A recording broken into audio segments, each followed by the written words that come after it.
Hi, I'm Supervisor Don Knabe. I'm pleased to welcome you back to another episode of Dialed In. The County of Los Angeles serves as the ultimate safety net for 10 million residents living across 88 cities and over 140 unincorporated communities.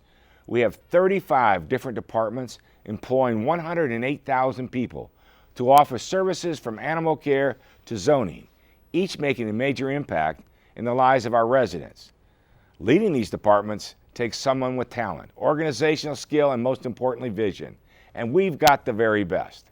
When a department head position becomes vacant, we search across the country to recruit individuals who understand the importance of serving the largest county in America. This month, I'd like to introduce to you a new face in Los Angeles County and to one who has come back after a short retirement. I'm excited to be joined on this episode by the new president and CEO of the Music Center, as well as our interim Chief Medical Examiner-Coroner. Though they've only been here on the job a few months, their impacts are already being felt. I hope you'll enjoy the show.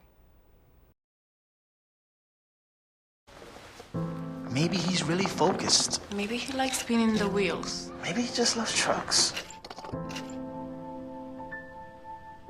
Preoccupation with objects is one early sign of autism. Learn the others today. You! No! Your fault. My fault? Your fault. You're right. What? It's my fault. What do you mean your fault? You're right, it's my fault. Maybe both of us? Maybe just you. Just the two of us. We can make it if we try. Hi. Hi. Listen to me. I am captain of the track team. And if I'm late, She doesn't really think she's going to get out of here, does she? Be nice, she's new. Hello, is anyone there? Ugh. Wow. Even from our standards, you look awful. Oh, sweetie, what happened? Me? My friend Becky got to talk to this super cute boy, and I tried to act like I wasn't jealous, but I so totally was. And then out of nowhere, this concrete barrier just popped up. Maybe it was a semi. You mean you were driving? Yeah. I mean, I know the whole eyes on the road thing, but this was a super important text. Maybe you have to know, Becky. Texting? Great. But it was only like 5 seconds, and I'm a really, really fast texter, so it wasn't even a big deal. Actually, has she texted me back yet? Wow, I get like no bars in this place. I wonder if they have Wi-Fi here.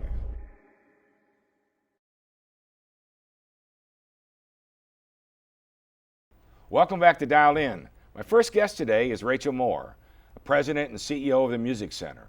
Previously, the Director and CEO of the American Ballet Theater.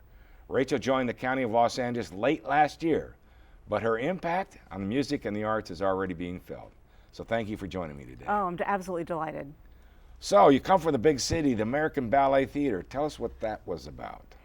Well, American Ballet Theater is the nation's national ballet company, and it's an extraordinary organization that actually performs in LA every other year at the Music Center, so we've spent a lot of time here. And I was first a dancer there in the 1980s under Mikhail Baryshnikov. Then I went away and got my degrees and luckily landed back for almost 12 years. So you were the Executive Director and CEO, right? Yes, Correct? yes. So maybe you could, wow, coming from being a dancer, degrees back, and having the opportunity to run the theater, that had to be a great experience. It was. Dancer's life is very short, and I injured my foot, and after I had surgery and it didn't look like I was going to be able to get back to perform full time, I went back to college, and then I also got my graduate degree. And I always wanted to give back to the arts in some way. And so I worked at a variety of arts organizations up and down the seaboard, eastern seaboard. And I was invited back to work at ABT, and it was really a homecoming, but it was also a great opportunity because I understood both the artistic side and the business side, and I saw myself as a bridge between the two communities. And so we were able to resolve problems more easily. You mean there are crises in ballet? Of course. So what influenced you to become a dancer? Since a little girl, or how did that all come about, and the arts in general? When I was 11, I lived in Davis, California, and my best friend and I went over to the Davis Art Center and we signed up for ballet class, and we took classes at the elementary school in the multipurpose room, and I became completely smitten with the art form. And it turned out that I had some talent, and I started getting scholarships to go to New York every summer. Oh, wow. And then when I graduated from high school, I was asked to become a professional ballet dancer at American Ballet Theater. And so I moved to New York, which made my parents extremely distraught. Right out of high school, right? Right, yes. And Oh, you know, wow. my mother was losing her baby. From Davis, Davis to the big city. Yeah. That's quite a change. It was a huge Mom change. and Dad must have had a real... Oh, they were extremely anxious, not only because I was moving away, but that I was deferring my college education. And so I think that because my father was a professor and my mother was an economist, that was really hard on them. But they knew that I had this incredible passion to be a dancer, and they wanted to support me. There's no better place, right? No better place. So what do you think was your greatest accomplishment while you were there at the theater, at the American Ballet Theater? I think it was transforming a company that was almost 75 years old from being one of the world's greatest ballet companies that toured nationally and internationally into becoming officially America's national ballet company. And we went to Congress and got a joint resolution through Congress to be named. And we worked with the State Department and went all over the world. We took the company to Cuba, to Oman, to Abu Dhabi, all sorts of places. And we were not only able to create great art, but to be able to connect with communities that had never seen ballet before or been connected with America in the same way before. I have a very big passion for the arts as well too, and I think in my travels around the world, there's no better connection than the arts. Absolutely. It changes languages. It gives you the opportunity to sort of talk to each other in a different way, above the 30,000 foot, without politics and everything else. And so the arts have had a dramatic impact. So you're back home in California. Absolutely. Close, but you're in California. Exactly. So you're at the Music Center, and why don't you tell the folks what the Music Center is? Not just the Music Center. You have a number of organizations underneath you.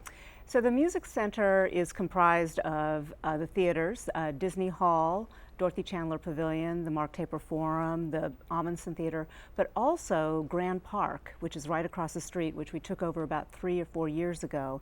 And in the theaters is the Los Angeles Philharmonic, the Los Angeles Opera, Center Theater Group, and the Master Chorale, our resident companies. And so we all work together to bring great art to the County of Los Angeles. What do you do in your free time? I mean, you just got a few organizations there. I actually have just moved to Pasadena, and my husband and we're figuring things out, learning about being in Los Angeles. And I've got to say, the community in LA is so warm and welcoming, and the arts community here has been incredibly gracious. And I find that this is an extraordinary time for the arts in Los Angeles. I totally agree. It's making a comeback like I've never seen before. It was rather dormant, and there was a lot of early competition from other theaters and groups and organizations throughout the base. They're all doing very well, but I think the quality of life kinds of things that people are looking for, that little bit of outside the 90-second microwave kind of a thing, is the arts, or relaxing, whatever form it may be, or whatever form of music it may be, or dancing or whatever. I think it's a dramatic turnaround here in Los Angeles County in its entirety. What do you think? I mean, what is your vision for the Music Center going into?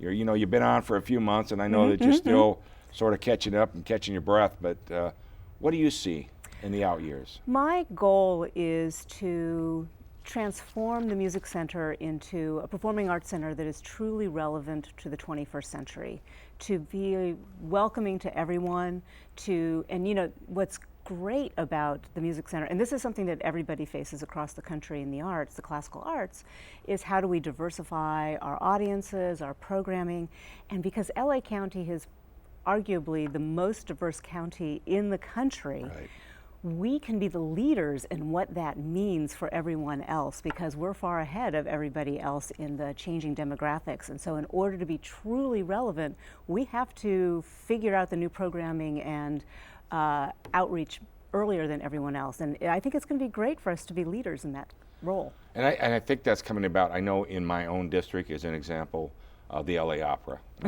The opera has a very distinct fan base, audience base, but we've been taking small portions of the opera and taking them to libraries where they haven't really had a great access to the arts. And performance, it's a mini performance. I have gone out to see several of them, and it's amazing. I'm sure. You know, for some of these young people, the first time they've ever seen opera, number one. I mean, the artists are wonderful, but it really is creating an additional audience down the road, I think, for the arts, for the opera, or whatever it may be. So what do you think the future looks like for arts and culture here in not only the city of LA, but throughout the entire county of Los Angeles?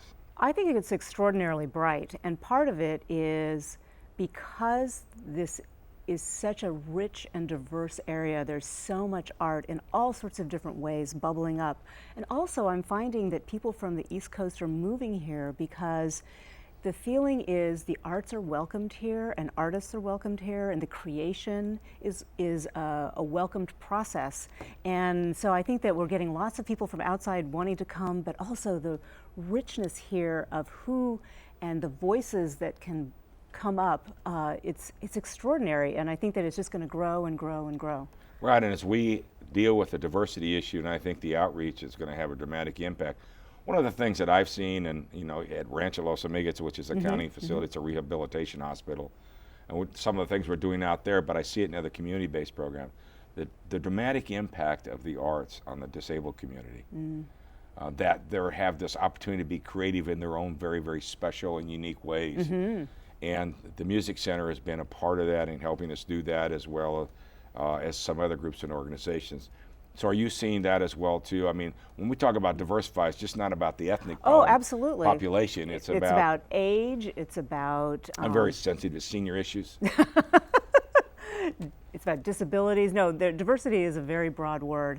And I find that the arts can be transformative to lives, especially if you feel like you haven't had a voice, and to be able to articulate in your own unique way your journey through the arts, it can give new meaning to your life. Absolutely. I mean, you see it out at Rancho as an example of the arts program that we put together out there with mouth painters. Now, I can sit there, you can sit there, and you can talk to these patients who are in a wheelchair for the rest of their life. And some may be able to move an arm, but most can't. And you can say, well, you can do this, you can be creative. When you put another mouth painter, a world famous mouth painter, in a wheelchair, talking to these kids, what an impact. And the thing that I've always noticed, and particularly the pediatric arts piece, is from the painting, they always do a self-portrait, number one, and then they do a self-portrait at the end. It goes from a frown to a smile. Oh, isn't that wonderful? Yeah. And the confidence that's absolutely. instilled, right? Absolutely. So what would your advice be as we close out this segment on to the youth to grow up? And, I always say arts is lifelong. Absolutely. Some fortunate enough to be able to do it professionally, but those that want to be in dance, or those that want to be in music or whatever, theater, what would your advice be? Well, I think that the arts are a lifelong endeavor, not just for your personal expression, but for children especially. It creates an environment where they can be innovative and learn to be entrepreneurs and be great problem solvers. There's lots of skills that you gain from just being part of an artistic process that are transferable into every avenue of life. The arts are disciplines. I mean, absolutely. That's start to finish. You have to finish something to be able to do it. We've used it in the probation camps as an example. And they also have timelines because Right. the curtain must go up. The curtain must go up. Well, I really appreciate you taking the time to join me today, and most importantly, wish you the very, very best. And we're excited to have you.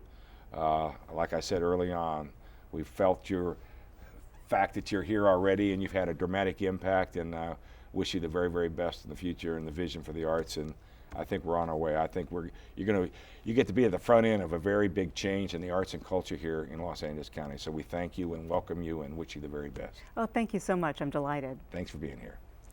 We'll be right back. Places, everybody. Light check. 1, 2, 1, 2. Everything looks good on our end. And lights. Come alive with the forest. Visit discovertheforest.org to find a forest near you. All God's children, we got to come together and share the good feeling. 'Cause There's nothing ever gonna make this world better if we don't start believing that love really, really, really is the answer. Everybody join hands, 'cause it's time now. Spread the love all over the world. Spread it all over the world. If we just love each other, and lift up one another, shine a light from every heart. Now. We got to spread the love all over the world. We've got to spread the love. Welcome back to Dialed In. My next guest is Dr. Lakshmanan, or better known around here as LS, Dr. Lak, many names. He served as our county's Chief Medical Examiner-Coroner from 1992 until his retirement in 2013.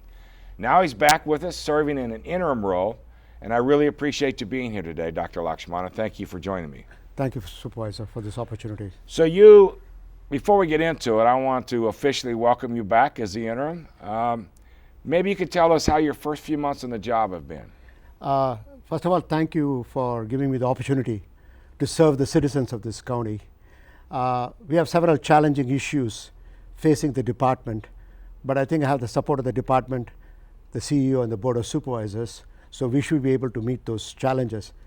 What I'm very happy about is the citizens of this county are very lucky to have a totally independent medical examiner-coroner's office, whereby our findings can be reported to the public and the supervisors and tell them what happened. And we are also very proud that we are neutral both to the plaintiff and the defense in the cases we handled. So you retired in 2013.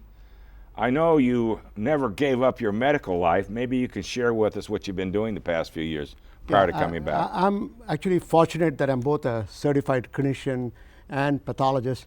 So I've been teaching medical students in the medical school. I'm a full professor at the Keck School of Medicine, and I also run a course on death investigation at the undergraduate level. I also give a lot of invited guest lectures, and I also was formerly a board member at the governing board member of One Legacy, which is an organ procurement organization. And having given me this opportunity, I want to remind people that there's a great need for tissue and organs, and I would recommend you all sign up. And my driver's license, I am an organ donor. Me too. I'm an organ donor as well too. So what types? This sort of go into what you do or what your team does. So there are various types of situations that require the presence of a medical examiner-coroner to respond to a death in the field. And what kind of roles do you play? Can you give us some examples? The medical examiner-coroner's office has multiple professionals working in the office, and one of the key divisions is the operations bureau. Our investigators are the ones who first respond to the scene. We respond to all unnatural deaths, victims of homicide, traffic accidents, any victim of drug overdose. We also respond to disasters. We respond to buried remains. And as you know, during my tenure, we had several unfortunate tragedies from disasters, including the Cerritos air crash in 1986, right, the LAX crash in 1990, the Metrolink accidents. We had the earthquake in 94, the riots in 92. Well, and I was Mayor of Cerritos during that air crash, and I remember working with the coroner's department and trying to work through with all the families and all the issues. So what is a typical caseload at the coroner's office, and you know, on a daily basis, maybe, or an annual basis, but and also the number of autopsies? Actually, since 2011 to 2015, the last 5 years, I looked. In the last year, we have gone up by 5% in our caseload. We had about 18,914 cases reported last year. 18,914 cases in 1 year. Reported, in which we accepted 7,749 cases for examination and autopsy. And it doesn't mean the other 9,000 cases don't involve work, because basically we have to inquire into why the person was called into our office, because they fell under the statute. And anybody dying after a surgery, they need to report the case to us. Sometimes a doctor has not seen a patient within 20 days prior to death. The law requires them to call it in. We allow them to sign the certificate up to 180 days. So some of these cases we may not accept, but they still require work by our staff. That's why we have a reporting desk, which is a 24/7 operation. So that's like, as someone passes away at home, that they're not under immediate doctor's care, that requires an examination or a look from the coroner's office? Yes, we have to make sure there's no foul play, there's no evidence of drug overdose, there's no evidence of injury. So we want to look at the causes of death that you have to go through. Is it as simple as we see on television, on CSI? It's not as simple as what you see in CSI, Supervisor. The office is lucky because the cases are getting more complicated. They need more testing. They need more time to do the case. But we are also fortunate, in addition to 25 medical examiners, we have consultants in about several areas. And to give an example, we have a cardiologist as a consultant. We have a surgeon as a consultant, an anesthetist as a consultant. The anesthetist played a key role in our determination of cause of death of Michael Jackson. The cardiologist is one who is specialized in what is called electrophysiology. He evaluates pacemakers. So we had a young lady who was driving a car and unfortunately had a traffic accident, but basically she had a pacemaker and she died because the battery didn't function. And this I can't determine by autopsy. The cardiologist comes with a special programmer, downloads the information and provides us that information. So you have to remember that one of the key things of the coroner's office, medical examiner's office, is we believe in quality. And quality is giving a complete report, an accurate report, a timely report, and more important, when you read it, it's a usable report. Yeah, because you said like 18,000 cases, and yet you only accepted like 7,800. So, but the other remaining 11,000 take a lot of work to find out whether you accept them or not. That's correct. So you've been there 21 years, took a little time off, now we got you back for a while. Was there a particular case that sticks out in your mind that you've had There are a to lot deal of cases which stick out in mind, but I'm just going to give you 2-3 important caveats for the public who are listening to this presentation. One, the office has to thank the Board of Supervisors and the CEO for the continued support during my tenure. We went from a $12 million budget to a $32 million budget, and that meant staffing, support, equipment. So we were able to handle celebrity deaths like Michael Jackson, Whitney Houston, with the detail which we need to. But coming to cases which stick to my mind are the cold cases. I did several homicides during the late 70s and early 80s, which were solved because of Prop 69 and DNA evidence we collected on the cases at the time of autopsy. So I went to court 35 years later, and testified on these unfortunate victims of tragedy. The most important thing, Supervisor, on these cases is in the courtroom is a family who has been waiting patiently for years for closure. Right. And on one of the cases of this young lady who unfortunately was a victim of such a tragedy, she was watching a movie in a drive-in theater with her boyfriend.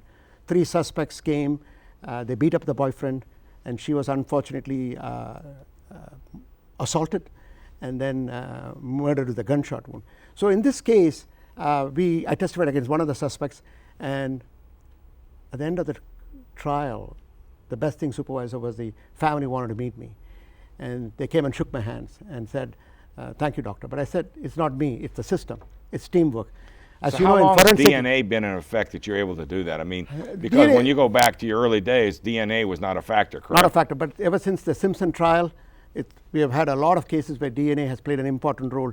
And I did tell this family, but for the support and the teamwork, as you know, the success, ABC of success in forensic science is acknowledging each other's expertise, building relationships, and coming to cooperative ventures. And there's so many on TV right now, everybody expects to see it happen immediately, right? No, it takes time, Supervisor. Can't do it in 60 minutes like you do on TV. I tell people, you can have things fast, or you can have things cheap or accurate. We believe in accuracy. Yeah.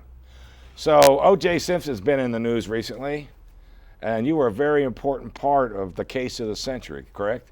I was one of the prosecution witnesses, Supervisor. I was there 9 days on the stand, and what I want to tell you is that it was a very challenging period for the office, and some of our needs became known during the trial, and the supervisors and the CEO supported us, and We learned from the trial. But at the same time, what I want to tell you is that for me personally, it was challenging because I had to face 8 of the top defense attorneys in the country and work with the prosecution on that case. And evidence became an important issue on the case. Oh, absolutely. I mean, your testimony and your whole piece to all that became very important down the road. And this is why we need to have a good office supervisor, because as I just told you, the cold cases, we need to keep the evidence in the proper manner, collect the correct evidence, and preserve it and maintain a chain of custody so that when the suspect is ultimately apprehended, we have done our job to make sure the criminal justice system works. Okay, and you gave me plenty of plugs for your budget. Okay, I'll vote for your budget. Thank you, Supervisor. No, but seriously, so a little bit lighter side to all this, you have a very unique gift shop inside the coroner's office. Am I correct? Yes, Supervisor. We have had it since the early 90s, and at that time it was supposed to support the youthful drunk driving program, but actually people do visit the office during certain times of this year, during holiday season, Halloween. They like our gift shop items which are for sale, like coffee mugs, aprons. The hottest selling item is the apron and the beach towel. Yeah. But one other thing I want to tell Supervisor, as you've given me this opportunity, we produced a television show for reality show called North Mission Road, and we do have those DVDs available for people who want to get educated about the coroner's office. It was originally produced by Court TV. Mm-hmm. And then it was taken over by HBO, I think, but now it's available on DVD, and it really gives you a good idea about all the staff in the coroner's office and how we work as a team. We are a success because of our staff, and because they are dedicated and they are courteous and they're compassionate. And that the other video which we produced with the public administrator is also a very good video. It's called A Certain Kind of Death. These are 2 videos I would recommend people to see so they get a better idea about our office. Well, I think it's important because for those of us in elective office, when we get the phone call from a family, you know, on an issue or a death of a family member, I mean, the whole issue is the ultimate closure, why it happened, how it happened, and what for. In many cases, it's not always criminal. It's just a cause of death. This is important to closure the families as well. So I just want to personally thank you, also welcome you back, and we're glad to have you. And thank you for taking the time to be on this show today. Thank you, Supervisor. Appreciate it. It's an honor. Lachman. Thank you.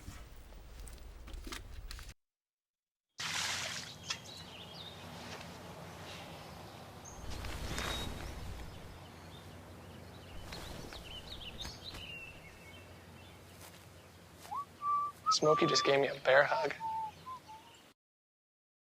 Thank you again for tuning in to Dialed In. Today, you saw the diversity of services that Los Angeles County provides, from the Music Center to the coroner, and the many ways the county touches your life. I want to thank my guests, Rachel Moore and Dr. Lakshmanan, for taking the time to join me today. Rachel and Dr. Lakshmanan have only been on the job for a short time, but their impacts are already being felt across this county. If you'd like to learn more about the Music Center, please visit www.musiccenter.org. And don't forget to visit the Medical Examiner-Coroner's website at mec.lacounty.gov to learn more about the history of a very unique department here in the County of Los Angeles. Thank you again for tuning in to Dialed In. We'll be back next month with an all-new show.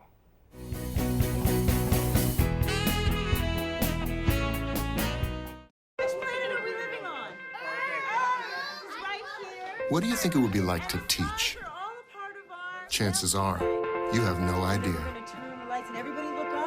Teachers today are breaking down obstacles, finding innovative ways to instill old lessons, proving that greatness can be found in everyday places, and that you don't need to be famous to be unforgettable. That's what it's like to teach.